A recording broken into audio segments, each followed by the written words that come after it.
Pour cette dernière vidéo de la série Incarna Mêlée, malheureusement j'ai oublié d'enregistrer ce match, donc je vais le faire en mode commentary. Heureusement, on a la vidéo qui provient du stream de Lux qui avait cast ce match. Donc à ce stade-là, on était en 1-1 dans un BO3 contre les randoms en demi-finale du loser bracket. Donc le gagnant de ce match allait pouvoir accéder à la finale loser bracket et potentiellement après à la grande finale. Heu, pour, des raisons de type dinguerie qui seront détaillées, au fur et à mesure de la vidéo, ceci sera notre dernier match. Mais c'est pas grave, ça va être l'occasion, avec le commentary, d'analyser un petit peu, les idées qu'on a eues avec cette équipe pendant ce tournoi et de montrer un peu, la stratégie qu'on a essayé de mettre en place, même si vous avez pu, l'observer pendant les précédentes vidéos. Donc, notre team se base au départ sur une contrainte qui est que je voulais absolument jouer Panda. Et donc en panda, à ce niveau-là, le seul point fort, c'est à peu près le tonneau qui permet de soigner énormément en zone et qui, si jamais la team arrive à avoir un placement assez stable, permet de totalement nullifier les dégâts adverses, sous réserve qu'on ait pris quelques résistances fixes qui permettent de bien tanker.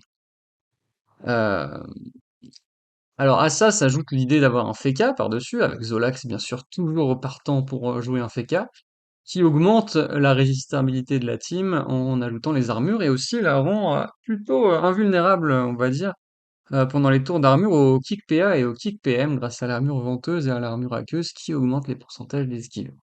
Donc on avait déjà une bonne base, mais là le problème c'est qu'on on voulait trouver un moyen de taper et donc d'utiliser un minimum de ressources sur un seul personnage pour pouvoir taper énormément. Et c'est là que Zolax a eu la merveilleuse idée de considérer un Ekaflip spécialité tout ou rien terre, puisque le tourien pour 4 PA tape potentiellement toute la team adverse pendant 2 tours, c'est-à-dire que pour 4 PA, vous allez taper 6 fois. Et 6 fois sur des jets qui, bon, sont aléatoires, mais que peuvent quand même monter, je crois, à 28 neutres. Donc c'est quand même des gros dégâts, tout ça pour seulement 4 PA. Et un autre avantage du tourien, c'est que, eh bien, c'est invulnérable au kick PO. On s'attendait à avoir beaucoup de cras sur cette édition, et ça a été le cas. D'ailleurs, on a affronté 100% de Team Kra pendant tout le tournoi. Et du coup, on était en permanence sous œil de taupe. Et alors, l'avantage du tourien, c'est qu'on le fait sur soi-même, ça tape de loin, et même si on est sous œil de taupe, eh bien, ça ne change rien. Donc on avait notre composition, et l'idée c'était de rester toujours paquet pour à la fois avoir les armures du Feka sur tout le monde, et aussi pour pouvoir soigner avec le tonneau sur tout le monde. Donc stratégie de type long terme, où on essayait de tuer les ennemis en les faisant descendre petit à petit et en nous récupérant les dégâts du tourien avec le tonneau, avec l'espoir que les dégâts adverses, hormis les notes touriens, les dégâts adverses allaient être négligeables, puisqu'avec les réfixes plus les boucliers du Feka, et ben en fait on était invulnérable à tous les builds plus dommages. On s'attendait à ce qu'il y ait beaucoup de builds plus dommages, par exemple sur les ennemis dans cette pièce. Et effectivement, les lancers de pièces nous faisaient aucun dégât, les flèches d'IMO nous faisaient aucun dégât, tous les petits sorts à 2-3 PA nous faisaient aucun dégât, à part les gens qui avaient fait des gros builds stats. Donc les ennemis full air, les Xel full air, les expiations haut d'écras, et au bout d'un moment, les ennemis aussi sont mis à être full air, avec des grosses forces de l'âge, vraiment. Quand même, on négligeait beaucoup de dégâts. Il y avait vraiment des tours adverses où bah, les tours étaient faits pour rien, quoi. On esquivait les pertes de PM avec nos armures, on esquivait les dégâts avec nos armures et nos réfixes, et les adversaires descendaient petit à petit. Voilà. Donc théoriquement, notre composition était aussi forte contre les teams full invoque. Alors malheureusement, on n'a pas eu l'occasion de jouer un Osamodas dans ce tournoi. Enfin de jouer contre un Osamodas. Mais théoriquement, c'était aussi fort contre les invoques, puisque le tourien tape tout le monde, donc si le board est complètement flou d'invocation, il suffit de tourien, et 2 tours après, il n'y a plus d'invoque.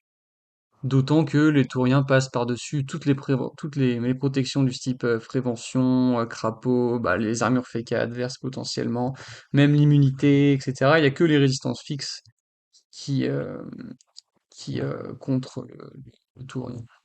Bon, mais on a pu voir, en particulier face à Baycool, que notre jeu contre les invocations était pas si efficace que ça, puisque bah le tourien il se relance que tous les 4 tours en supposant qu'on ait les PA pour le relancer.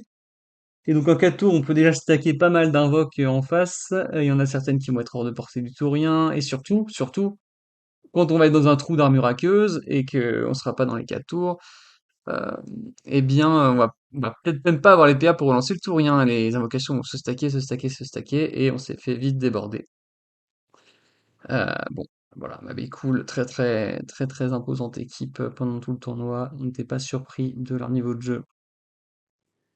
Voilà, voilà. Euh, donc, au début du tournoi, on a eu quand même pas mal de succès, puisque on a un peu pris les adversaires par surprise. La plupart, je pense, s'attendaient à un Eka Flip Feu. Et bah, les premières équipes qu'on a affrontées avaient une stratégie qui était plutôt de fuir contre nous. Alors, ça a l'air d'être une bonne idée sur le papier, puisque bah, on tape que à 8 PO avec le taurien, et c'est tout. Et le reste, on avait des vieux arcs de Jeanne neutres ou feu dégueulasses qui tapaient absolument rien, mais l'idée c'était pas de faire des dégâts avec, c'était juste de bah, pas passer son tour avec 6 PA si jamais on est trop loin et de pouvoir mettre un petit coup d'arc qui met 10 dégâts. L'idée principale c'était quand même de mettre des gros torts. Et le reste on passait nos tours, hein, grosso modo. Bon, au début, donc les équipes fuyaient contre nous, et donc ça avait l'air d'être une bonne idée, mais en pratique, nous, ça nous arrangeait, puisque ça nous permettait de ne pas avoir de problème pour créer nos zones de soins, pour changer les swap focus, et pour faire en sorte qu'on soit toujours full vie. Et au bout d'un moment, assez rapidement, en fait, dès le troisième match, l'équipe les randoms qu'on affrontait alors pour la première fois a eu l'idée de, bah en fait, on a un NUR, enfin déjà ils ont mis leur Neutroph R, qui était une très bonne idée. Les personnages R nous permettent ils taclent totalement notre FK, ils taclent pour la plupart du temps notre panda, même si j'étais quand même full agi par-dessus les résistances fixes, donc j'avais quoi, 230, 250 agi. Bon, mais mettre un perso R au milieu de nous, ça nous empêche de bouger, ça nous empêche de mettre les armures, ça nous empêche de mettre les soins, ça nous empêche d'avoir les portées minimum pour taper à l'arc ou à la baguette. Donc c'est vraiment très très fort. Et à partir du moment où les équipes ont compris un peu comment nous counter et se sont dit en fait, ce qu'il faut, c'est bloquer les cases autour d'eux, avec des persos qui taclent ou même juste avec des invoques ou des merdes qui servent à rien mais qui empêchent de bouger. Typiquement, moi, j'ai mon tonneau sur la tête, je suis entouré par 4 personnes, je peux pas bouger, je peux rien faire, je passe le tour. Et sous certaines conditions, d'ailleurs, je passe mon tour et ça soigne les ennemis qui sont à mon contact. Donc c'est vraiment très très fort. Donc à partir du moment où les gens ont commencé à réfléchir en mode bon, il faut plutôt les bloquer que les fuir, là ça a commencé à être très difficile. Et là typiquement, on est sur une game là où ce que vous allez voir à l'instant, c'est un énorme bordel où tout le monde est paqué. Parce que la stratégie adverse pour nous counter, c'était à ce moment-là, bah en fait, on veut qu'il y ait aucun moyen pour le panda d'aller soigner ses alliés. Donc là, le Feka est totalement entouré par 4 trucs, et bah je peux rien faire quoi. Je peux passer 2 tours à essayer d'aller soigner les cas, quoi, c'est tout ce que je peux faire. Mais c'est ça finalement qui nous counter le plus. Donc Abeikul a gagné contre nous, je dirais relativement facilement, c'est-à-dire que je pense pas qu'il se soit senti en danger vraiment, même s'ils ont dit qu'ils ont sué sur la deuxième game. J'ai jamais eu l'impression qu'on était sur le point de gagner, quoi. Et donc gagner en partie parce qu'ils ont mis en place cette stratégie qui consistait à complètement flou de pas tout le board, mais juste à côté de nous, avec des invocations, avec eux-mêmes. Et et aussi là où on a commencé à avoir du mal, c'est quand les équipes se sont adaptées en termes de sorts montés. Par exemple, là, sur ce combat-là, la Nutrof, il a monté le sac animé niveau 5. Sac animé, s'il le fait après le Tourien, c'est très très fort contre nous, puisque bah, comme on a très peu de dégâts hormis Tourien, il va falloir attendre 4 tours avant de pouvoir retaper. Donc c'est très très fort. Aussi, quelque chose d'extrêmement fort contre nous, ça a été le match avec Abeilcool. Le Kra avait monté flèche de dispersion niveau 5, et donc tous les 3 tours, il pouvait casser les zones du panda. Et les zones à chaque fois étaient très difficiles à reformer parce qu'il y avait plein d'invoques partout. On n'avait pas les PA, ne serait-ce que pour ce stab, ou même parfois pas les PA pour mettre le tonneau. Enfin, c'était vraiment l'enfer, quoi. Donc je pense que ce qui nous aurait counter le plus, c'est vraiment 3 persos, quelle que soit leur classe, qui se mettent full agi, et qui viennent juste se mettre à côté de nous. Et qui viennent juste nous casser les couilles avec des chaffeurs et des trucs. Et ça nous aurait bien mis dans la merde. Bon, ça a aussi permis une chose, c'est qu'au début du tournoi, donc les ennemis fuyaient, on s'était tous mis à l'arc, etc. Zolax avait même trouvé un arc pas mal, l'arc du Xuelum haut. Et en fait, plus on avance, plus les ennemis, ils avaient compris qu'il fallait venir nous coller, et du coup, ils venaient se coller à nous. Et on n'avait plus besoin de taper à distance finalement. Donc même s'il y avait un Kra, même s'il y avait un potentiel œil de taupe dont on s'en foutait, bah finalement, ça n'avait absolument aucun impact, puisque ils venaient tous se coller à notre corps à corps. Et là, on a commencé à pouvoir taper avec le panda, parce que moi j'avais un bâton Wabbit, donc je pouvais taper avec, et aussi notre Feka a pu remettre là sur ce dernier match son bâton Wabbit qui tape extrêmement fort, avec toute l'intelligence qu'il avait. Voilà, voilà. Donc là, on est à un stade du match où bah, c'est un peu la merde, mais en fait, c'est la course aux dégâts. Donc les randoms, ils ont bien compris comment il fallait nous jouer. Ils sont arrivés à la game 1 avec un EK qui finalement avait changé d'élément et était devenu terre. Et donc ils ont juste claqué un tout ou rien par-dessus notre tout ou rien. Et finalement, c'était la course à la mort, celui qui mettait le plus gros burst pendant le combat qui allait gagner. Donc ils nous ont explosé sur le premier match comme ça. Et sur le deuxième match, on a dit, bah ok, d'accord, on va prendre la même épée que vous là, l'épée super random qui tape du 200, et on va essayer de juste tuer un mec le plus vite possible. Et donc là, on a carrément arrêté notre stratégie de tonneau quelques tours où il préférait mettre des coups de bâton Wabbit plutôt que de soigner les alliés. Parce que finalement, s'ils dépensent toutes leurs ressources à venir se coller contre nous pour nous empêcher de soigner, bah autant ne pas essayer de soigner et juste mettre des coups de bâton sur les mecs qui sont collés à nous. Et donc pour la troisième game, là, je pense que des deux côtés, on savait très bien comment ça allait se passer. Ça allait être une game de type, on balance les touriens, on balance tous nos coups de cac et on essaie de buter un mec le plus vite possible. Donc les focus, c'était évidemment souvent les EK. De notre côté, l'EK flip, il a été très souvent le focus. Euh, et quand l'EK flip tombe, bah ça devient très compliqué de faire des dégâts. Donc on a réussi au match d'avant avec juste un duo Feka Panda à finir en 2v3 le combat, mais c'était uniquement parce que les adversaires étaient déjà très low et que une fois que la Nutrof était tombée, il n'y avait plus rien qui nous empêchait de nous rapprocher et de nous soigner, quoi. Donc sur ce combat-là, c'est à nouveau la même stratégie, juste mettre un max de dégâts et essayer de tomber le plus vite possible les adversaires. Donc là, on est à un stade où notre EK flip est mourant, leur EK flip est également mourant. Et bah, ça va être au premier récap qui tombe, qui perd, quoi. Donc vous voyez que là, les nus continuent de balancer des énormes forces de l'âge sur les cap flips. Alors peut-être qu'à cet instant précis, il aurait dû essayer de le debuff, je sais pas. Non, donc parce qu'il y avait quand même le tout ou rien sur notre récap flip, donc il allait se prendre des dégâts juste après. Donc non, c'était une bonne décision de lui mettre une force de l'âge. Et là, ouais, moi je suis bloqué. Ils ont mis un chasseur qui m'empêche bien de passer. Donc tout ce qu'on espère là, c'est ok, on va full soigner le FK et le panda. Et on espère que notre EK va tuer les cas adverses en premier.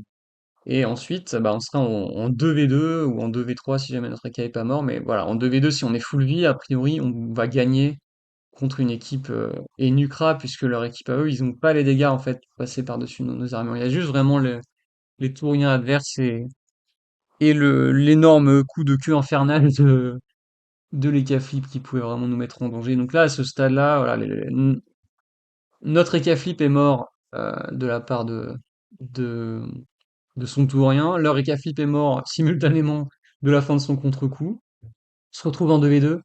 Mais là, à ce stade-là, bah, on sait qu'on a gagné grosso modo, puisque les deux sont low, et même si j'étais pas low, comment ils pourraient nous tuer là?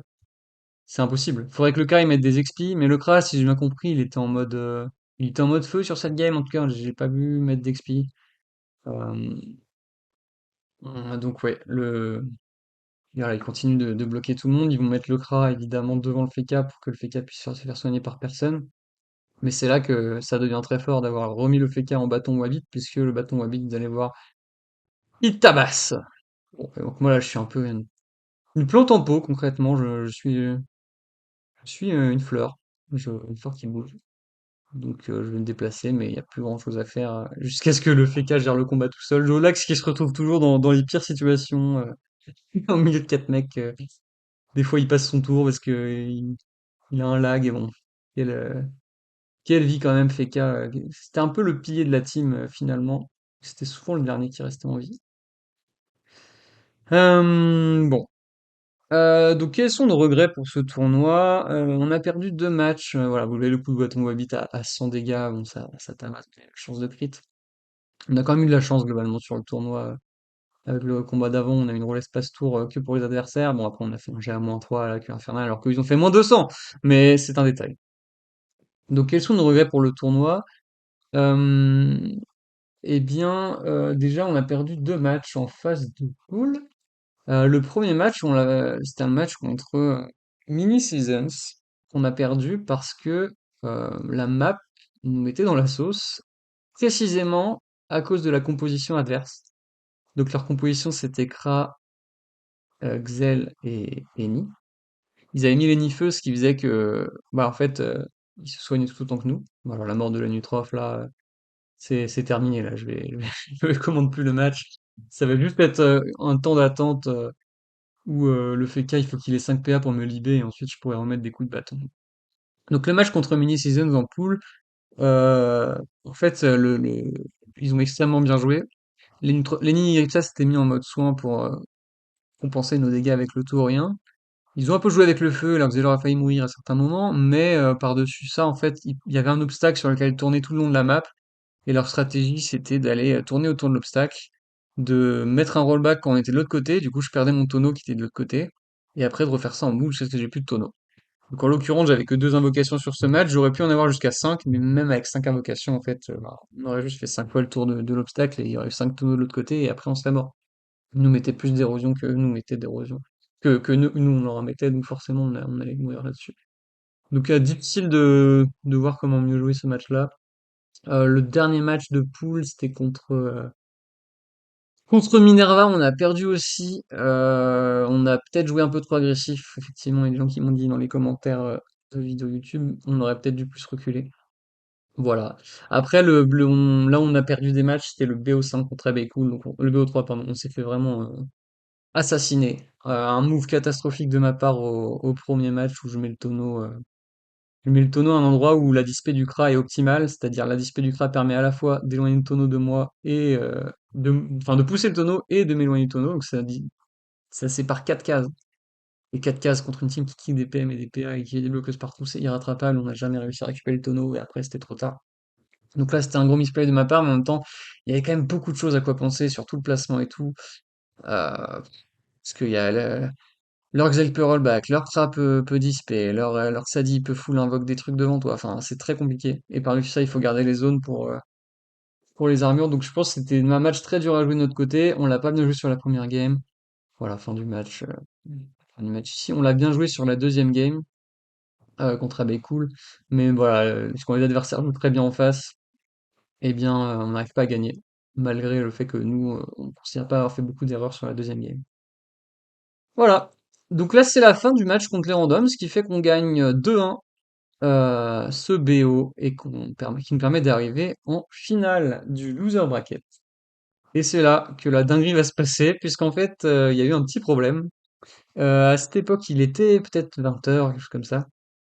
Mais on avait un joueur, que je ne nommerai pas, qui avait du décalage horaire assez massif et qui devait se lever quelques heures plus tard pour travailler. Et là, ça commençait à devenir impossible de continuer le tournoi. Donc on a dû malheureusement abandonner ce soir-là le tournoi. Donc après notre victoire contre les randoms. Puis les randoms aussi, je pense qu'ils voulaient partir manger. Donc finalement, le loser bracket n'a donné aucune équipe à manger au winner bracket. Et c'est au winner bracket, c'est Dracarnam qui venait de perdre contre Abecool, qui a dû se retaper Abecool. Et ils ont fait en tout du coup 6 matchs de suite contre une équipe qui fait que ralper. L'enfer. L'enfer pour eux. Ils se sont pas bien amusés, je pense, sur la fin du tournoi, mais en même temps, Abecool était très très fort. Voilà, donc c'est fini pour cette série de vidéos. Je vais me remercier d'avoir regardé euh, toutes ces vidéos que j'ai essayé de rendre un peu attractives malgré un gameplay qui était considéré parfois par les casters comme un peu long et ennuyant. Je pense que sur la fin du tournoi, on s'est bien rattrapé avec nos modes où on allait juste mettre des gros coups de cac et des coups d'épée et des roulettes passe-tour. Mais ouais, c'était un super tournoi, une super expérience. On s'est énormément amusé avec Zolax et Namu. J'avais pas beaucoup PVP avant, j'avais un peu PVP avec Zolax vite fait. Et Namu, je le connaissais, mais voilà, c'était vraiment super d'avoir pu réunir une équipe comme ça avec une compo originale. Donc merci aux organisateurs, hein, merci à Baba et à Xul, merci aux arbitres qui nous ont arbitrés, merci à tous les joueurs. Là, je suis en train je suis en train d'annoncer qu'on est en train d'FF le tournoi en direct. Donc merci à tous les joueurs qui nous ont affrontés, qui nous ont supportés. Il n'y a pas eu de... Enfin voilà, les gens étaient pas désagréables malgré le fait que notre compo était assez atroce à jouer contre, parfois, surtout au début quand il n'y avait pas les stratégies. Donc merci à tout le monde et j'espère qu'il y aura d'autres occasions de rejouer du PvP bas niveau, c'est toujours très sympathique. Alors bon, problème, c'est que la Férisette s'arrête au niveau 30 et que Shamrock, c'est niveau 31. Donc si je rejoue Panda, je serais condamné, quoi qu'il arrive, dans tous les incarnats mêlés, à juste porter et être bloqué comme une merde. À moins que ce soit des incarnats mêlés en dessous du niveau 17, mais bon, on verra bien. C'était Jean Dindon pour le compte du FBI. À vous les studios. Mais même après le match, c'est une dinguerie. L'équilibrage est bien à chier. Les maps sont vraiment à gerber. Alors c'est ça le PVP. Je retourne faire des captures d'essai.